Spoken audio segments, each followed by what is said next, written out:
Paleontologists, the scientists who study prehistoric life, really love to argue about things. And apart from Spinosaurus, one of their favourite things to argue about is the most famous dinosaur of them all, Tyrannosaurus rex. A particularly intense debate has centred around the identity of several small tyrannosaur specimens discovered in the Hell Creek Formation, the home of T-Rex, which some researchers have proposed represent a species other than the tyrant king, named Nanotyrannus lancensis. However, many other paleontologists have conversely argued that these small tyrannosaur fossils are simply juvenile examples of T-Rex, and not a separate species, rendering Nanotyrannus invalid. This debate has been ongoing ever since Nanotyrannus was first proposed back in 1988, and although there was always a lot of back and forth, it seems that the general agreement among most dinosaur researchers was that Nanotyrannus was indeed invalid, and these specimens are simply young T-Rex. But now, a study has presented new research on a specimen that has long been hyped up as the definitive proof for the existence of Nanotyrannus as a distinct entity, and wow, it has not disappointed. This incredible specimen has been used to very convincingly prove that Nanotyrannus does indeed exist and was a real kind of miniature dwarf tyrannosaur that coexisted with the mighty T-Rex in latest Cretaceous North America. Not only that, but this new work has shown that there are two distinct recognizable species of Nanotyrannus, the originally named Nanotyrannus lancensis plus the new species Nanotyrannus lethaeus. This is truly an unexpected result and has so many exciting implications for tyrannosaur evolution and diversity. We've now gone from one species of tyrannosaur living in North America at the close of the Cretaceous to 3 of them, and they were very different animals, clearly occupying entirely different niches. One of the most interesting aspects of this debate is the fact that it focuses not only on the most iconic dinosaur of all time, but also the one that is arguably the most intensively studied of all time. In theory, this should mean that we know an awful lot about T-Rex, and yes, there is indeed a lot that's been discovered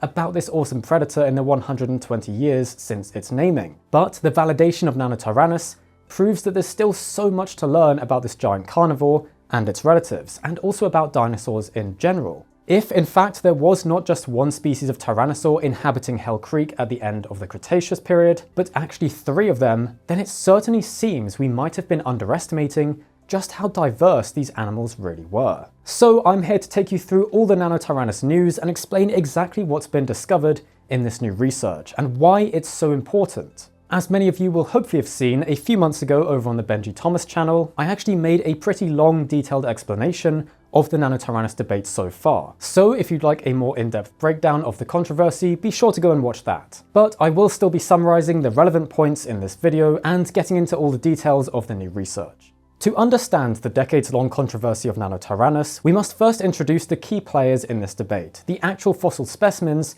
that have been used to argue for the existence of this tiny tyrannosaur. Firstly, there's the specimen that started it all, the Cleveland skull. This was discovered in the Hell Creek Formation of Montana and is quite small, just 2 feet long. In 1988, paleontologists named it as a new species of dwarf tyrannosaur, Nanotyrannus lancensis, making this the holotype or definitive specimen of this taxon. It has a very narrow snout and various other details of anatomy in the skull and teeth that it doesn't share with T-Rex. Next, we have Jane. Unearthed in 2002 from southern Montana, Jane is a partial skull and skeleton that measures approximately 6.5 meters in length, or around 21 feet. Housed in the Burpee Museum of Natural History in Illinois, Jane has several features that some have argued indicate it was nearly fully grown when it died, and therefore the small size compared to other T-Rex specimens suggests it was a different species. However, there's been a lot of debate over the details of Jane's growth rates and anatomy. But the main star of this new research is an incredible specimen known as the Dueling Dinosaurs. This has got to be one of the coolest fossils ever found. Unearthed in 2006 in Montana, it consists of a Triceratops skeleton entwined with the articulated, complete skeleton of a small tyrannosaur. After remaining in private hands for over a decade, the fossil was fortunately acquired by the North Carolina Museum of Natural Sciences, where it is now on display to the public, and so scientists have been able to analyze the tyrannosaur properly. Ever since word of this fossil was released, many researchers have stated that it appears to confirm the validity of Nanotyrannus, and now at last it has. The Dueling Dinosaurs Tyrannosaur has generally been nicknamed Bloody Mary by those who have studied it. However, I've also seen that people have now been referring to it as Warhammer, as its specimen number is NCSM 40,000. I do think calling this Nanotyrannus specimen Warhammer 40k is quite funny, but since it's been called Bloody Mary for quite a long time now, I'll refer to it by both names. So what has Bloody Mary, aka Warhammer, revealed that confirms Nanotyrannus is real? One of the main arguments used to suggest that Nanotyrannus specimens were in fact juvenile specimens of T-Rex was the reasoning that these individuals were not fully grown at the time of death. If the bones of these tyrannosaurs indicated that they still had a lot of growing left to do, then that provides fairly good support for them being juveniles of the tyrant king. However, on the other hand, if it could be proved that these smaller bodied animals were fully grown at the time of death, or mature enough that they couldn't possibly have grown much more to achieve the colossal sizes of adult T-Rex specimens, then that would be pretty definitive evidence confirming that these are smaller separate tyrannosaur species. So that's one of the things that this new research has managed to prove. Looking at thin sections taken from the leg bones of 2 T-Rex specimens and comparing them to sections from Bloody Mary / Warhammer, from Jane, and from the other Burpee Museum of Natural History Nanotyrannus specimen, the researchers pretty conclusively showed that the rate of growth in the Nanotyrannus specimens was very different from how T-Rex grows. Bloody Mary, aka Warhammer, had very much entered the period of slowing growth when it died, as had the other purported Nanotyrannus specimen analysed, as demonstrated by the tighter packing of the cyclical growth marks in the bone cross-sections. Interestingly though, Jane was still in the period of exponential skeletal growth at the time of death, which is what previous studies had also found, and was one of the main reasons that Jane being Nanotyrannus had generally not been accepted before now. We'll come back to that though. Bloody Mary, aka Warhammer, has various fused bones that support this evidence of slowed growth at the time of death. As an animal ages, many bone sutures that were once open end up fusing together, and so the patterns of how this individual skeleton fused are consistent with its older age. Another of the key arguments for these specimens simply being juvenile rexes was the idea that T-Rex underwent an abrupt and dramatic transformation of the skull, while rapidly growing in body size as it aged. This, it was argued, could explain many of the notable differences in skull anatomy between Nanotyrannus specimens and adult T-Rex. They just changed a lot as they got older. However, this new research argues that many of the changes in the skull that would have to happen if Nanotyrannus were juvenile T-Rex would be rather extreme and entirely unique to T-Rex, not occurring in any other known animal. For example, there's a particular opening in the skull called the subnarial neurovascular foramen that's absent in the Nanotyrannus specimens, but is present in Tyrannosaurus and most other theropod dinosaurs. So if we want to explain this discrepancy as being due to changes that occurred during aging, it would mean that at some point late in the growth of T-Rex, a neurovascular bundle, that is a collection of veins, arteries and nerves, would have to excavate this canal and opening in the skull. Changes to the anatomy and arrangement of neurovascular bundles and bony canals are unknown in any living amniote animal at this late stage of growth. In all other known animals, such arrangements of bundles are established early on in embryological development. So unless T-Rex was fundamentally different from all other known animals in the way its skull bones developed during the aging process, the more straightforward explanation is that these are different species, not youngsters. Similarly, other features of the skull would need some pretty extreme explanations to argue that they're related to growth changes. One such example is the presence of an opening known as the quadratojugal recess in Nanotyrannus specimens, but its absence in T-Rex. If this feature was lost in adults, then it would mean that a sinus was obliterated and resorbed during aging. Again, something that has never been documented in any living amniote animal. So, pretty compelling stuff so far. Another fantastic thing about Warhammer / Bloody Mary is that because of how beautifully complete the skeleton is, we now have the first entirely intact forelimb and tail from Nanotyrannus, and they demonstrate even more evidence for this dinosaur's validity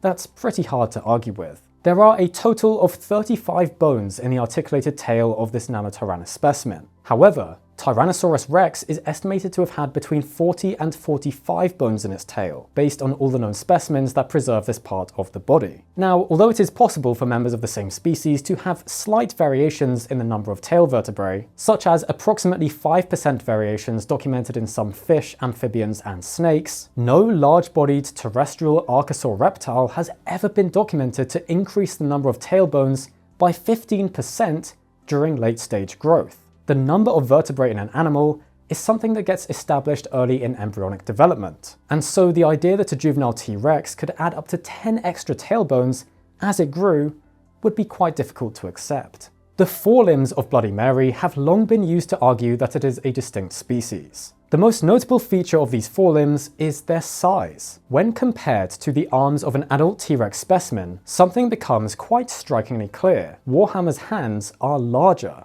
Not just relatively larger compared to the smaller body size of the specimen, but larger in absolute terms. The finger bones and claws are considerably longer. Therefore, claiming it as a juvenile would imply that as T-Rex aged, its forelimbs degenerated and shrank. No known animal has ever been documented with limbs that shrink as it grows. So once again, you would be suggesting that T-Rex transformed in a way no other vertebrate animal does as it ages. In addition, the physical shapes of the finger bones and claws are very different from any known T-Rex specimen, and the hind limbs are different too. The legs are notably elongate, and the toe bones are almost as long as those of the largest T-Rex specimens. So Nanotyrannus was a pretty lanky animal, and must have been well adapted for fast running. Several other specific differences in the skulls and teeth of Nanotyrannus specimens are also discussed, such as the absence of a cornual process on the postorbital bone, a feature found in members of the Tyrannosaurid family. Lacking such a process is more consistent with more basal tyrannosaurs that diverged earlier on. Additionally, the front upper teeth of Nanotyrannus differ significantly from those of T-Rex, being unserrated, straight, and chisel-shaped, much more like earlier tyrannosaurs than Tyrannosaurus itself. By documenting all these anatomical features and plotting them in a matrix of characteristics that includes data from many different tyrannosaur specimens and species, the paleontologists conducted a phylogenetic analysis, an analysis that determines the evolutionary relationships of organisms. Not surprisingly, the results of this analysis showed that all the Nanotyrannus specimens grouped away from T-Rex, indicating that these animals belonged to a distinct evolutionary lineage, one that was not closely related to Tyrannosaurus. Nanotyrannus, it turns out, is not even a member of the family Tyrannosauridae, having diverged from other tyrannosaurs much earlier than this. Instead, they belong to a newly named family called Nanotyrannidae. The precise composition of this Nanotyrannid family varies depending on the method of phylogenetic analysis used, but the lineage may include the small tyrannosauroid Morus intrepidus, which lived many millions of years earlier than Nanotyrannus and T-Rex in what is now Utah.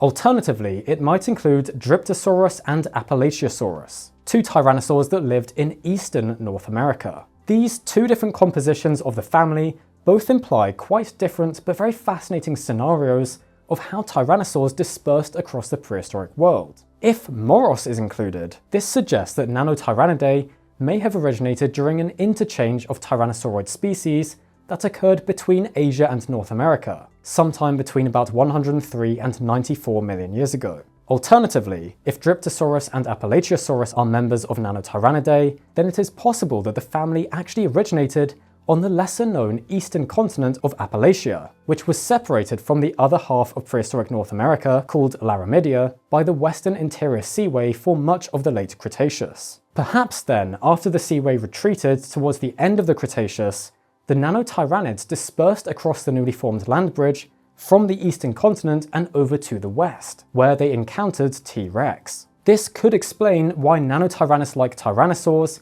are currently unknown from older geological formations in Laramidia. Perhaps they simply hadn't arrived there yet. However, the paper notes that we need more data from Appalachia and from older tyrannosauroids to test this hypothesis properly. Things continue to get even more interesting when looking at the classification of these dinosaurs, because not only do all the specimens attributed to Nanotyrannus group far away from Tyrannosaurus on the evolutionary tree, but within this Nanotyrannus group, Jane actually sticks out. You may remember I mentioned earlier that Jane was still growing quite rapidly at the time of death, which is why previous work had argued that it was a juvenile Rex. However, it still has many of the characteristic features of Nanotyrannus, but differs in a few key features from Nanotyrannus lancensis specimens, which is why it forms its own branch in the evolutionary trees. As such, the paleontologists named Jane as the holotype of a second Nanotyrannus species, Nanotyrannus lethaeus.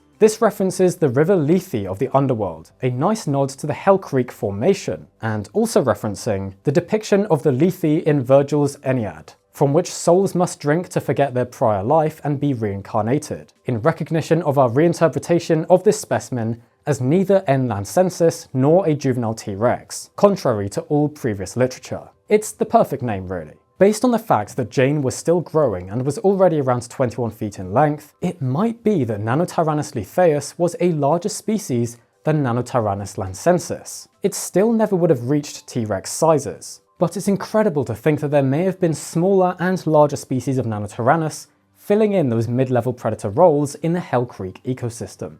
The validation of Nanotyrannus has really shaken up our understanding of tyrannosaurs and, indeed, the dinosaur world as a whole. As the authors of this paper note, the results undermine a large consensus among theropod dinosaur researchers, and rectify a significant error that underpins decades of research into tyrannosaurs. This whole time, there have been at least 2 other species of these dinosaurs inhabiting the Hell Creek paleoenvironment that have simply gone unrecognized. This validation suggests that we may have severely underestimated the diversity of dinosaurs in general, and the researchers recommend that other named taxa with numerous specimens, such as Tarbosaurus, be closely re-examined and tested to determine if they actually comprise multiple species. Classifying Nanotyrannus specimens as juvenile T-Rex individuals has likely also hindered our understanding of T-Rex biology and growth patterns. Jane has often been used as an ideal example to represent what a juvenile Tyrannosaurus was like, meaning that many studies have mistakenly used Nanotyrannus, not an actual young Rex, to represent the juvenile state of this dinosaur. This means that the idea of Tyrannosaurus undergoing a so-called secondary metamorphosis as it aged, experiencing all these extreme modifications to the skull and skeleton,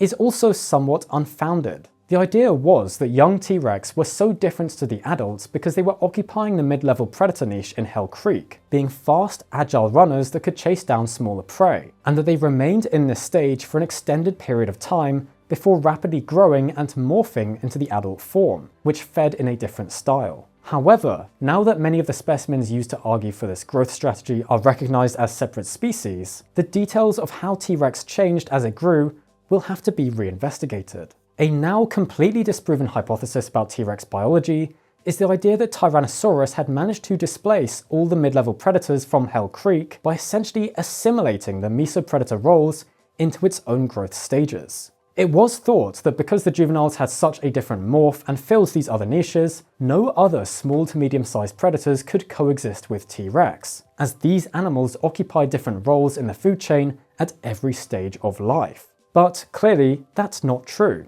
There were actually 2 species of mid-sized tyrannosaurs living in Hell Creek alongside the Tyrant King. Although genuine juvenile Tyrannosaurus rex individuals would indeed have occupied different niches from the adults, and would have changed their feeding styles as they aged, it wasn't that these dinosaurs forced out all other competitors. Of course, now there's also the question of what actual juvenile T-Rexes looked like. Well, presumably like smaller, less robust versions of adult T-Rex, but perhaps not quite so extreme in their differences as once thought. There are still some specimens that most probably represent young T-Rexes, such as a specimen in the LA Natural History Museum, and they must still have undergone significant changes in body size and feeding modes as they transformed from hatchlings to titanic adults. But instead of dominating the mesopredator position in Hell Creek, they very well may have come into competition with adult Nanotyrannus individuals. It truly is an incredible idea, adding to the complexity of this iconic prehistoric ecosystem.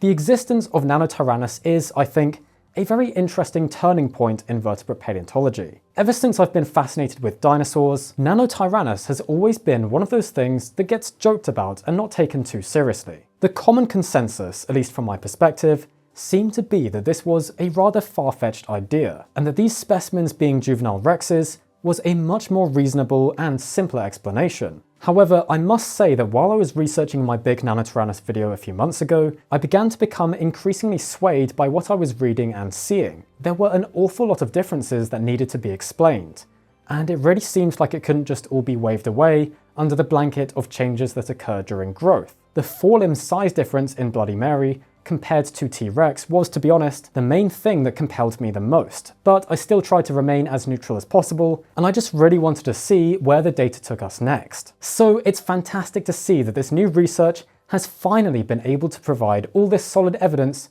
to confirm the existence of these dwarf tyrannosaurs. I'm sure this won't be the end of the Nanotyrannus debate though, but it does seem like the tides have turned rather significantly. I look forward to seeing what comes next, and you can be sure that we'll keep you updated here on the 7 Days of Science channel. I hope you enjoyed this 7 Days of Science special feature all about the Nanotyrannus news, and do be sure to subscribe to the channel to keep up to date with all the latest science discoveries. Thanks for watching, and we'll see you next time.